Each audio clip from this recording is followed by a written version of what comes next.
Good afternoon, everyone. Welcome to today's webinar on planning for recovery with Paul Clark from UK Business Mentoring. Thank you all for joining us. We do have the Q&A panel live, so if you do have any questions at all for Paul throughout the webinar, please feel free to pop them in there and we can get them answered for you towards the end of the webinar. And without further ado, I'm going to hand over to Paul to get us started. Thanks, Catherine, and welcome to everybody to today's webinar. Just as Catherine's mentioned, the chat box is open. There will be the webinar will last about 45 minutes today, and there will be an opportunity. Just the microphones have been muted, just so we have better quality with the number of people that are on there, but there will be an opportunity at the end with a Q&A that Catherine will just play back me the questions. So please just jot down any questions as we are going through the slides. And I just would like to say that the slides are and will be available at the end of the session. So I'll give you the contact details at the end if you want any of the slides. Don't feel so you've got to record everything down that we're covering. So I'm just going to go straight into the session. Just a very, very brief detail of who UK Business Mentoring and as one of the directors, I am Paul Clark. But just essentially, we are a business mentoring company that's been around for quite a while, #1 rated, and we're very, very proud of that, and have worked with Pro Manchester, a number of other banks and accountants to provide seminars and now webinars in the new world to support businesses. A little bit of background on who we are.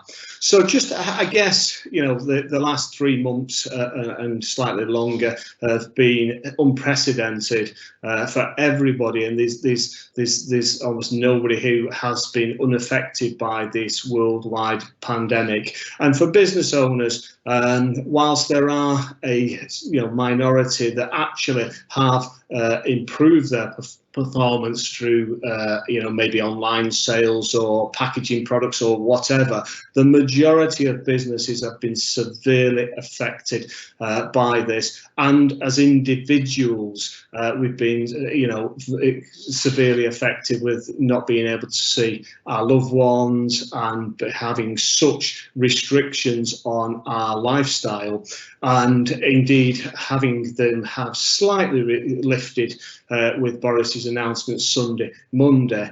We are still in very, very unprecedented times. And I guess, most of us came into the year, businesses that we work with and we actively support. We always talk about budgets against sales and tracking performance, etc. You'll all be familiar with this.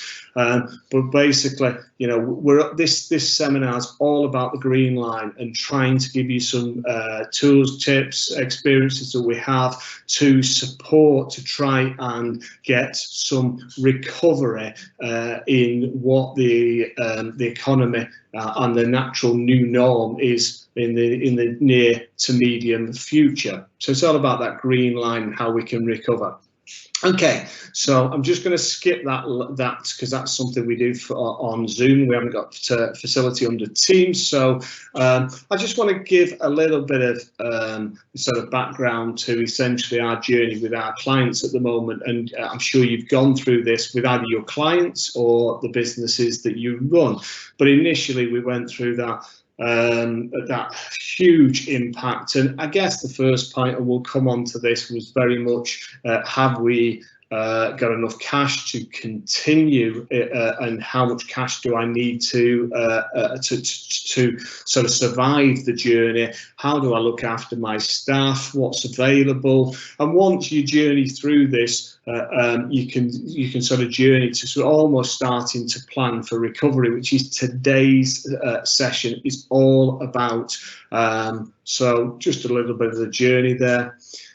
So just, I guess, the first part that I talked about dealing with disruptions, the government's furlough scheme, which has just been extended, it is actually a very good scheme, and the payments have been very on time and without little disruption to the system or outage as such. So the furlough scheme has been very well received, and a lot of our customers have used that.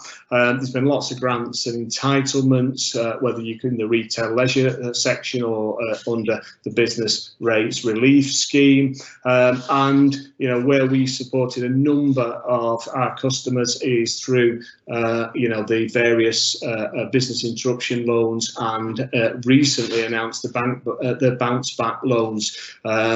If you need any support on those aspects, just even to chat through the details at the end. It's totally non-complementary. It's totally complementary, not non-complementary. It's totally complementary. Even just to give you some background, I'm sure a number are aware of those because they have been profiled. But essentially, what you're looking on all of them is cash flow. Cash flow, I used to say to customers, and I know we've got a lot of people at the part of Pro Manchester from the financial sector, as I was, is used to be cash flow is king. Cash flow is now the new emperor to get through what we're facing at the present. So having a cash flow, and indeed a profit and loss forecast, but having a cash flow forecast is actually a very good, useful business practice. But certainly at the moment, doing a best and a worst case scenario, all our customers that we have gone through this process and really looked at what the funding level is required, and back to the support, and then approaching the lenders that support with whether it be a business interruption, bounce back, etc., etc. And obviously we'll cover it later, but speaking to suppliers, landlords, etc., etc. But it's so important to do the forecast. So just want to cover really, I guess, the change curve is something that we talk about with a lot of our businesses as they grow as a business and how they manage staff. But I guess today is about the impact on a business owner.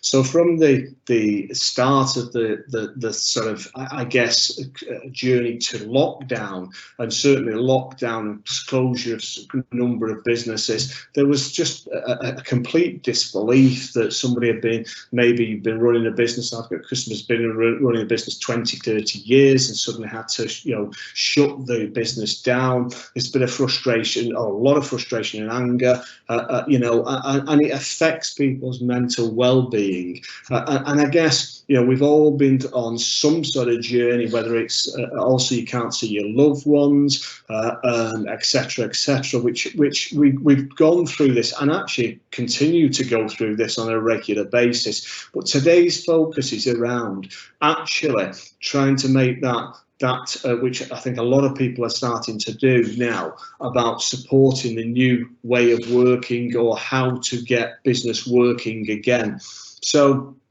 essentially, just if the effect, I guess it's really important to think about yourself now, your mindset, your motivation, your financial concerns, your family worries, and just be aware of those things, and actually who to speak to if you have any concerns. And mental well-being is so important that we look after both ourselves, our friends, our family, and our colleagues at the moment. So it's really important that we consider them, but we aren't all superheroes. You're not, as business owners, superheroes. So there's an element of we've got to accept and move on. But one of the things, it's interesting, a lot of customers of mine, we talk about constantly freeing up time for yourself to plan, to work on the business, not in the business. But actually, I've just been speaking to a customer who we've been working on processes, and I'll cover this later, that has been able to automate a number of their processes and I guess execute and plan some more because they've had greater time. So it has actually, one of the unintended consequences of the terrible crisis that we're in is it's giving more thinking time to take action and I guess reboot some of the business, from that perspective. So, but again, whether it's a mentor, whether it's whoever, whether it's somebody from another business, just think about who do you talk to through this that lifts you, who do you talk that helps you, who can be a good counsel for you. So just, I guess, in terms of preparing, I do like this slide because whilst it's an incredibly difficult situation at the moment, there are opportunities and there will be opportunities in the future, and we'll talk later in this in the webinar about taking these opportunities, about what our customer behaviours take. For instance, UK Business Mentoring has actually, we predominantly talk to businesses through seminars, and clearly they're not appropriate and not allowed at the moment, but we've re-engineered the business to much more to webinars at the moment, which we had available, but it certainly now is our main way of communicating. So it's talking about how you turn opportunities, and I guess I'm not alone. There are a number of people who've done that. So I just want to talk about 7 key areas. So these are basically areas we're going to talk about now that we think are really, really important in whether it's a recovery plan and being part of that, or it's just your general everyday plan. But at the moment, it is in the main for most businesses forms part of a recovery plan. So let me talk about staff. Okay, so the biggest thing that we advise, and we talk to all our customers and indeed contacts and businesses throughout this and actually again it's good practice, but so important now, is communicate with staff. So we've got a number of staff that will be either furloughed. You've got staff that may be remote working. You've got staff that may be working in offices under different circumstances. So communication and understanding their staff, their well-being, asking questions. And I always say, if somebody is remote working or is furloughed, and you've got to obviously be careful which conversation you have, but if you're just looking after their well-being, pick up the phone. Emails, texts are great. WhatsApp chat groups are great and things like that. But there's nothing like your boss ringing you and just seeing if you're okay. But we staff now in part of the recovery plan. We're starting to think about now, and you may have, with this week's announcements, be back in. They may have been in before, but certainly people are now thinking if it's not in May but in June, with non-essential businesses and the government guidelines that are in the 50-page plan around the returns, and how do we phase that, and thinking about shifts and ways of working. Oh, sorry, I've just gone. Apologies, I don't know what happened there, but it went the opposite way. Think about that, and travelling to work, etc. How do they get there? So a lot of that you'll be facing now, and just think about how you can do that in the best interest of the staff and the business. Also, I've just put there casualties. There may be that the business doesn't need, because of the customer demand, so many staff in the future, and clearly this is what the furloughing scheme is trying to avoid. Clearly, that from a business owner that you want to avoid, but actually you may, unfortunately, down the line have to think about that. And our only advice is just use the cash flows, use the support that's available, the furloughing scheme, to try and avoid any casualties. Think about the other parts of the plans that we're going to talk about to try and maximise sales, etc., and minimise costs. But actually, if that is a consequence, then use professional HR advice to deal with your staff incredibly professionally. I've talked about, be aware. I've got customers that have to travel into actually customers' houses, and have to travel in pairs and things like that. So there are please talk to your staff, but again, there are guidelines that are issued on gov.uk under each of the sectors, and there's actually really useful checklists that are available, and a lot of them are common sense, if I'm being honest with you, which is a phrase that's been used a lot on TV recently, but they are common sense. But it's a really useful guide for each sector, or for about 8 sectors, which covers a lot of the business around travel or phased work, etc., social distancing, PPE, you know, from that point of view, and indeed home working.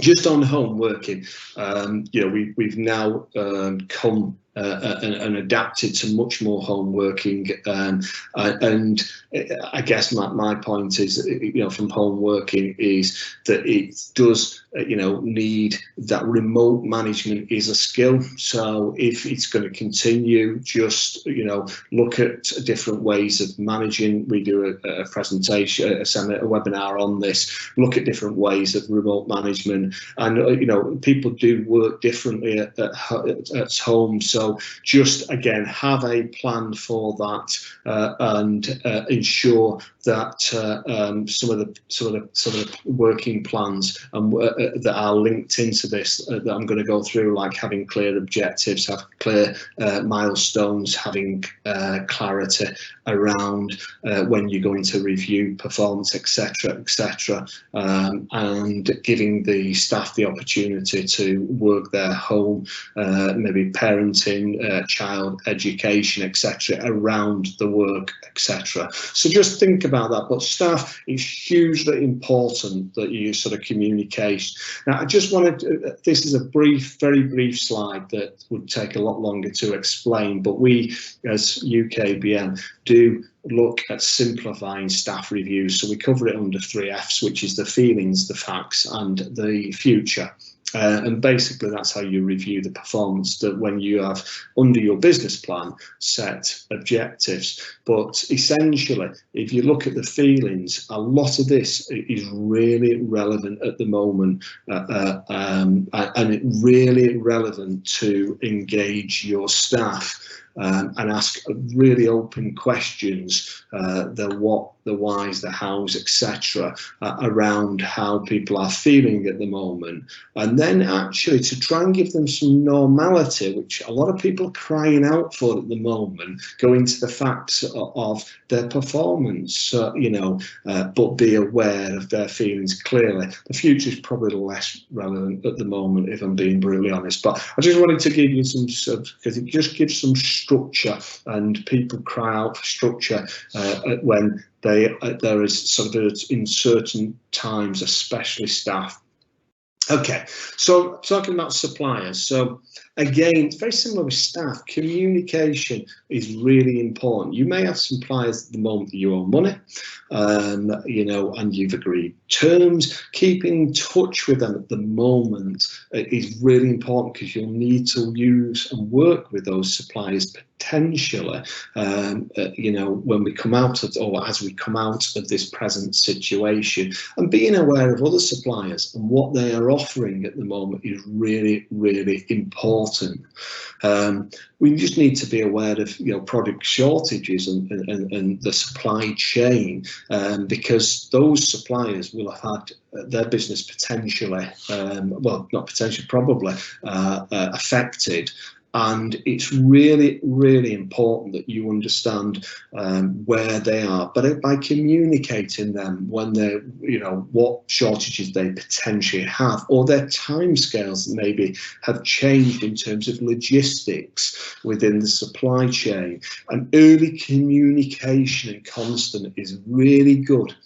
You know, having to, or knowing the financial stability of your suppliers as well is probably difficult to find, unless it's reported, but it's probably difficult to find. But I'd certainly try and understand the potential impact that it's had on them, and indeed certainly be thinking of a plan B and a plan C potential potentially, which is always a good avenue to look at, to have both from a price negotiation point of view, service delivery as an ongoing thing anyway, but certainly now think about your financial stability even of your suppliers and alternative sources.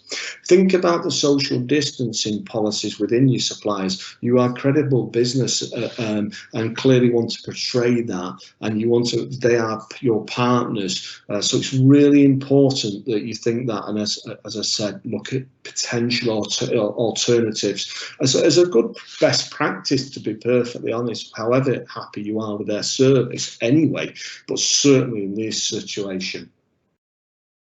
So I just want to go now, and talk about customers. So again, I'm going to lead, with communication on more or less a lot of these slides, because communication is so important now. Your customers know you're still around, and they hear from you. I've got customers with their customers that they have, or clients with their customers that have been, unfortunately, they cannot continue to offer the service because they've got to go into a customer's home or etc.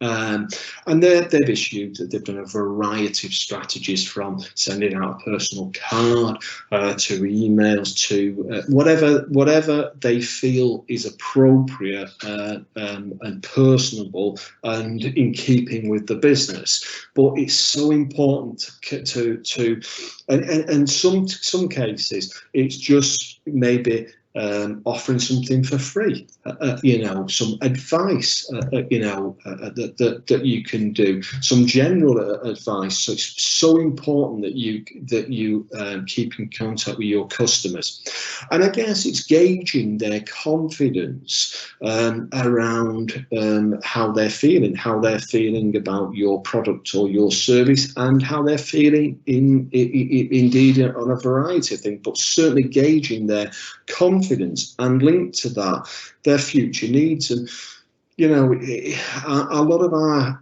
needs, and I'll come on to this later, but a lot of our needs are going to change as a result of this. Markets will change, and you need to think about what is it you're adding value, and your attraction, and does it meet that customer need? Has it been changed? And to reboot, does it need an offer, or a message from yourself? And I know a number of people are looking at that, and there's lots of offers out there. So just think about that. But almost, it's what is the new normality going to look like from a customer's perspective in terms of their demand around your target, market, and your sort of client base. I want to now go into process and systems, and I'm going to pause just for 1 second to say, because there is a lot of detail on these, and I'm going through at a reasonable pace, so I just want to reiterate, you will get an opportunity to get a copy of all these slides. So again, don't worry about taking notes or anything, and please put any questions you have on the chat box that I can answer or try to answer at the end. So a lot of people have looked at their processes and systems now, and we always at UKBM look at the top 3 processes that the customer has designated, and look at improvements, whether they be automated, or automation, or whether they can be improved for your customer, your price, your cost, etc., etc. But thinking about what are your key processes is so important, and are they fit for purpose? Now, I've just had a conversation with a customer. We've been talking about processes for quite a while. He's had a significant growth in a furniture sales or online furniture sales, and we've been talking about processes,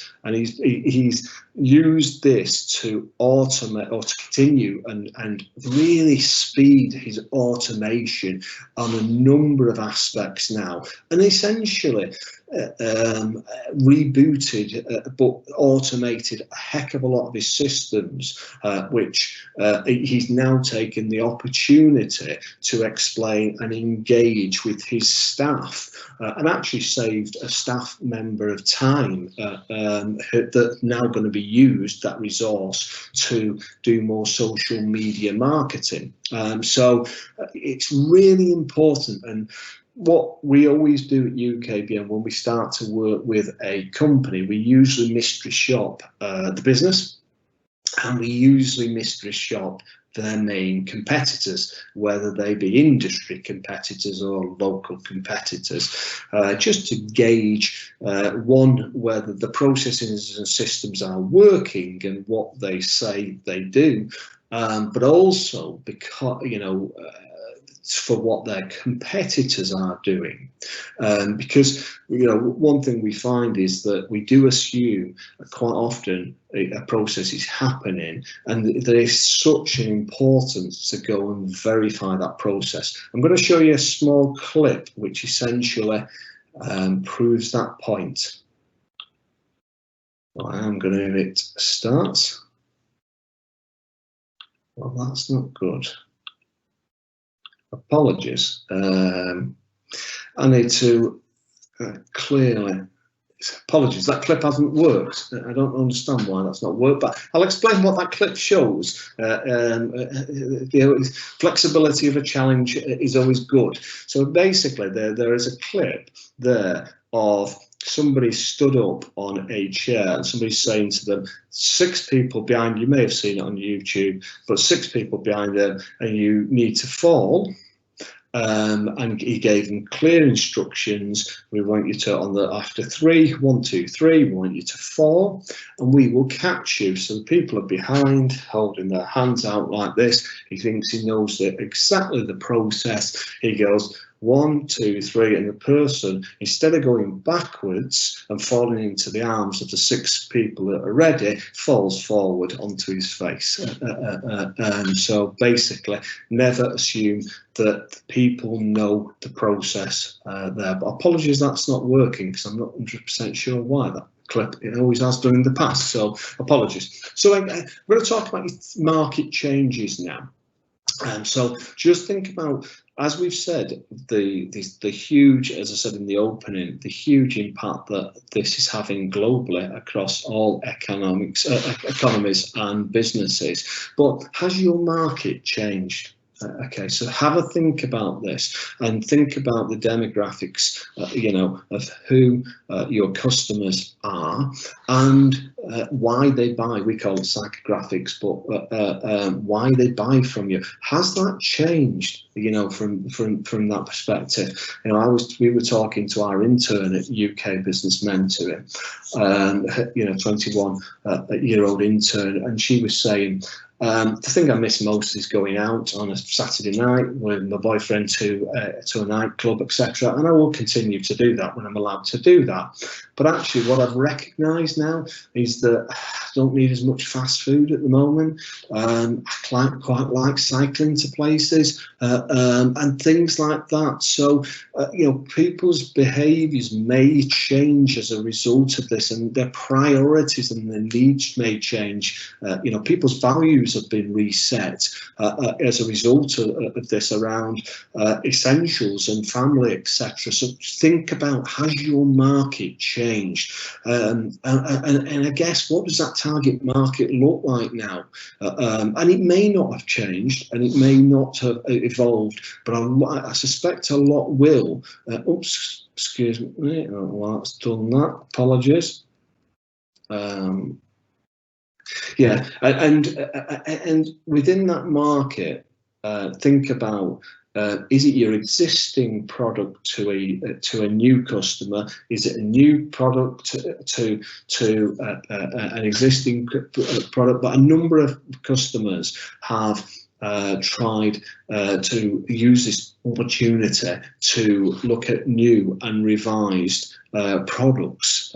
So it's really important. Can you see a gap and an opportunity where you can add to your existing product offering that helps them? Okay. we talked about, I just want to go into refining your target market a little bit more. So I guess the biggest question is that this gives us an opportunity to say, what value does my product and my service add to my customers? So there's a number of things there, whether it be taking away a problem, making life, giving enjoyment, making life easier, etc., making money, you know, from that point of view. Have a think about what added value does my you know, product or service provide, and within that, what, you know, who are my typical clients at the moment? Has that changed now? Has my target market slightly altered now? What are their preference? What are their buying you know, habits? You know, how are they going to potentially change? You know, and again, what are the opportunities within those psychographics? As I said before, why do my customers, why do they need me now? You know, and why should they buy from me? Okay, so think about these sort of things that are on this slide in terms of what is my offering meeting, and especially given the current situation and what we're going to face in the future with these changing potential customer habits and behaviours, is my what I'm offering, does it do these things? You know, and if it doesn't, what do I need to do to make that happen, and how do I validate that? So think about, why would they need you? So what is the value you give? What is your, we call it compelling competitive advantage? What's your USP? You know, is it still relevant now? How have you evolved? And again, going back to mystery shopping, others, how are your competitors evolving in some of these things? How are you making it visible? So it's why you, how are you marketing that? Which again goes to the next slide. So the things we give you tips. So with every client we work with, we have and encourage a marketing plan. So we have a standard template. We can send it to you, a template on request. But it's so important that, as I said, with the customers, you don't go silent at the moment. So it might be that that means that you are putting things on LinkedIn or social media, etc. And those could be just for awareness or education, you know, about a number of things that you're doing at the moment, and not necessarily direct selling or anything like that. But it's so important that you don't go silent at the moment. They see your personality, and that you know, we talked about it before, but you're reassuring customers that you're there, but you're reassuring non-customers that you're there.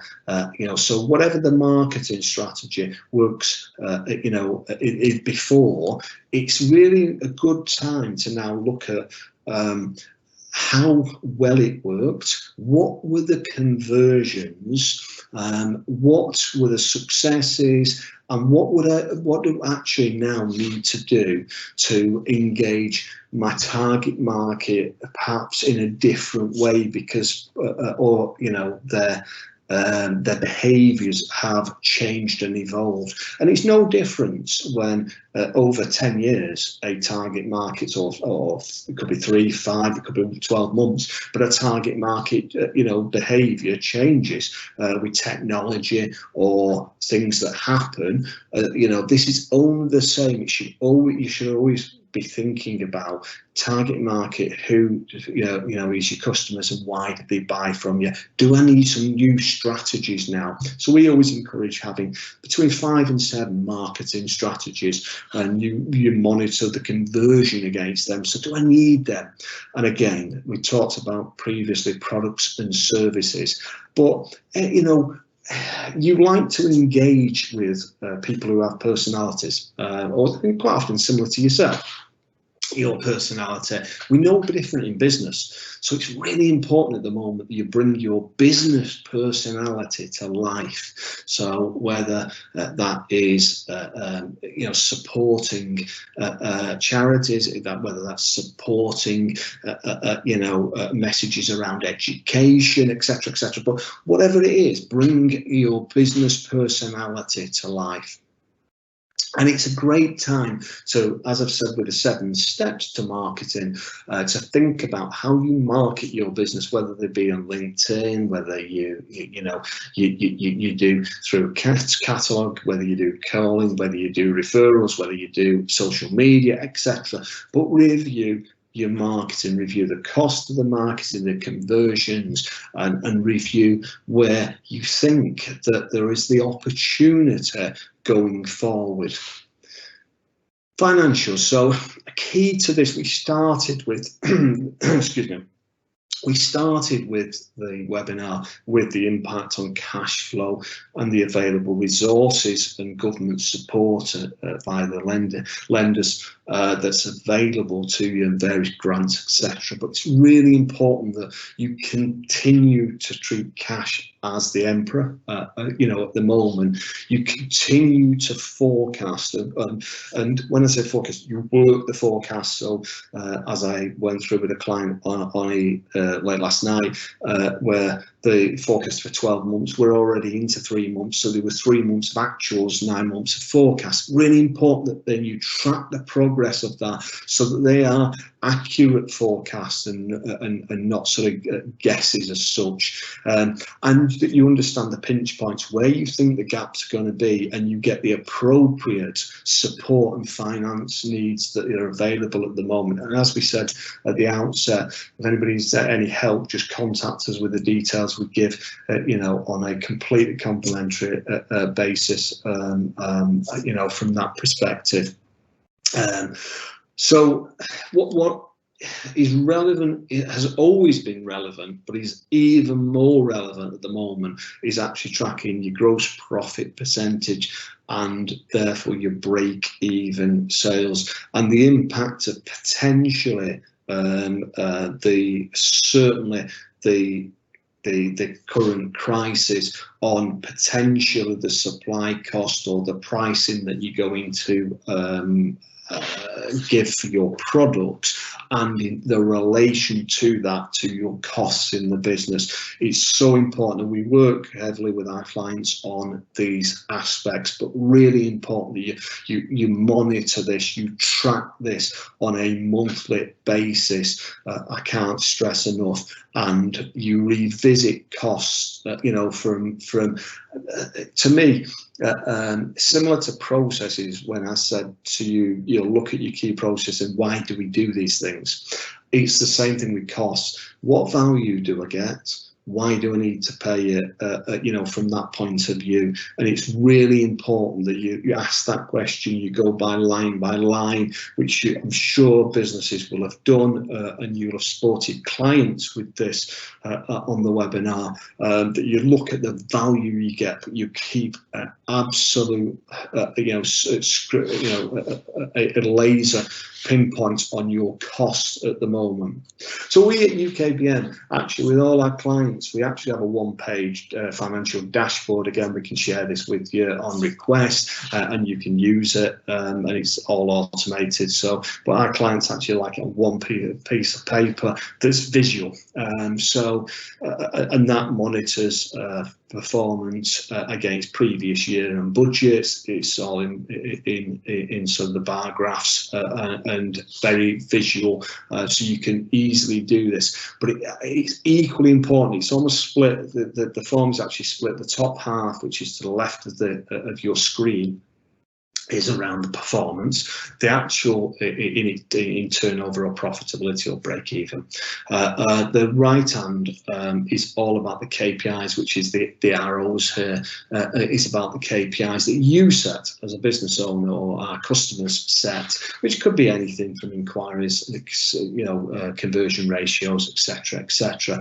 But the essence is that these are the most important, the key performance indicators, KPI. These are the most important things in your business. and how you actually then go and track that you're doing what you want to do in these aspects, or you're aware of the deficit and what you need to do, whether that be linked to your marketing plan or other plans that we've talked about. So important that we actually get that right.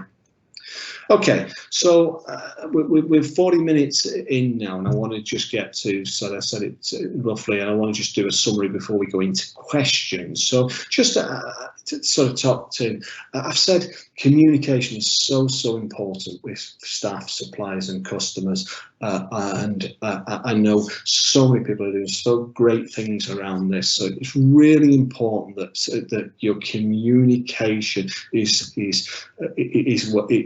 really good. And as I say on this, if you can phone somebody, yeah, we're in the world of now Zoom and Teams and all sorts of sort of video conferencing facilities now that we're all getting used to much more.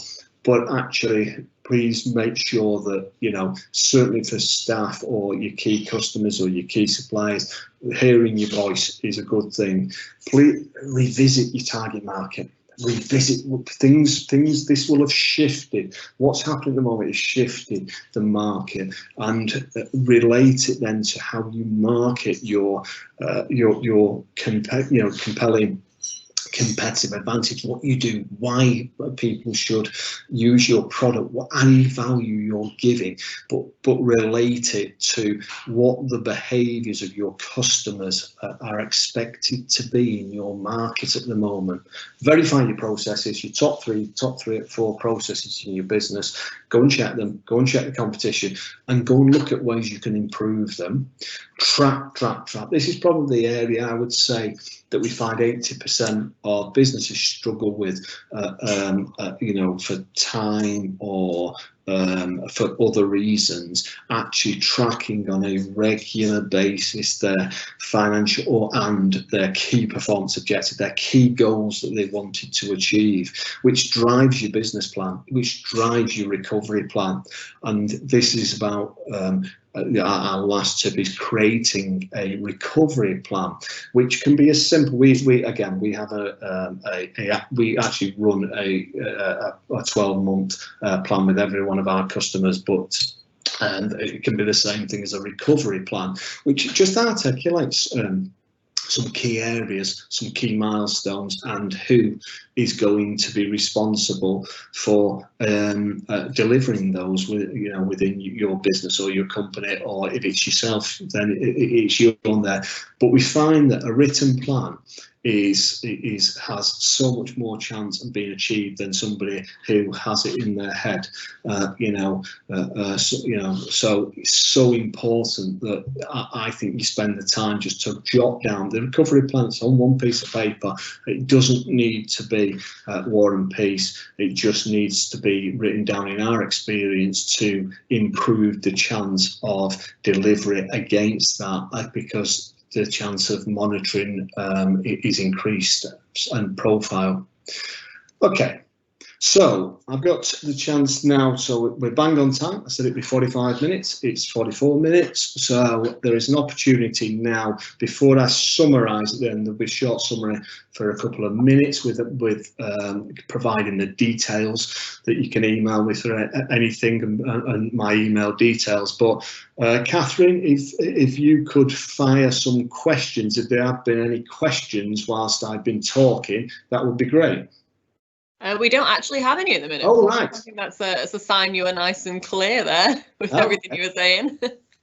Very good. Well, okay. Well, then I will carry on with the last few slides. Thanks to that, Catherine. So just, I guess, people ask, what is a business mentor? We just talk this at the end. Clearly this guy is well, I think he's slightly older than me, but has significantly more hair than me. But just, I guess, a bit of background here to ourselves here, and people who use mentors, because they do ask the question. Apologies. There is a number of stats there as using a mentor, and whether this is a paid mentor or whether this is actually just a good mentor. And I said before, having somebody to speak to is really, really important in times like this, whether that is a formal arrangement or whether that is an informal arrangement. So we do find that it really, really important to do this. Just a little bit of background, I guess, to UKBM, finer detail. We believe in very modern ways, but in a traditional value. So one of the key aspects of UKBM is we have no contracts with our clients. We believe it is a shake of hand. So our clients only use us as part until they need us.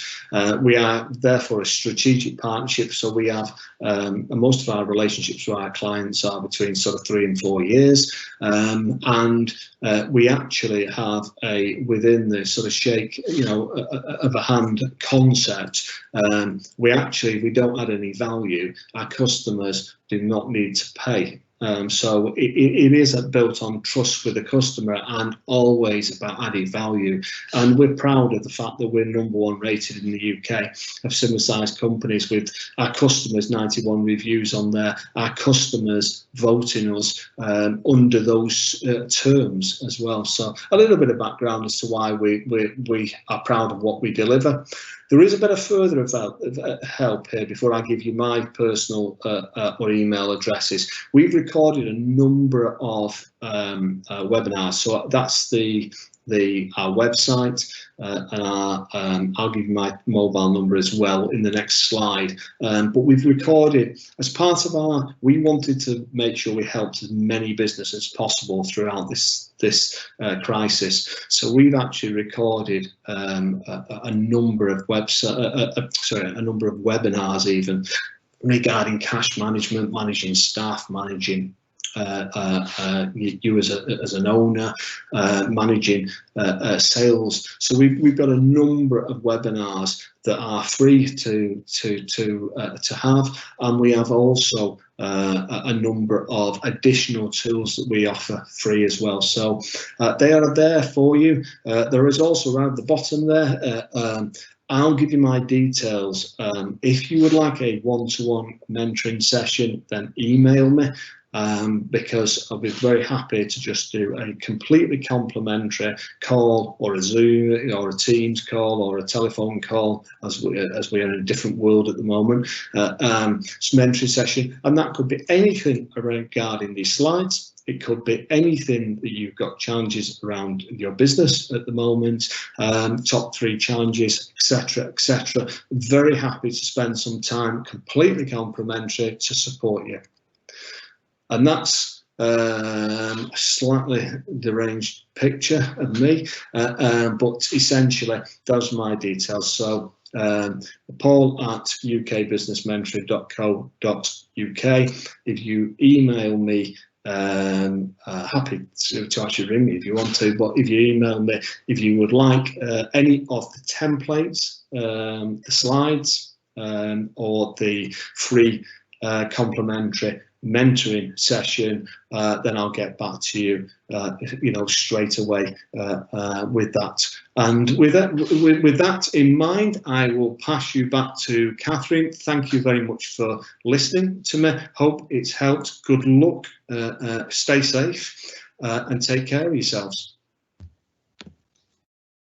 Brill, thank you so much for that, Paul. Thanks for sharing your insight with us. I will send all of Paul's details and everything round on the feedback email this afternoon. I will also be uploading this webinar to YouTube, so you can rewatch any of the most important parts if you'd like to.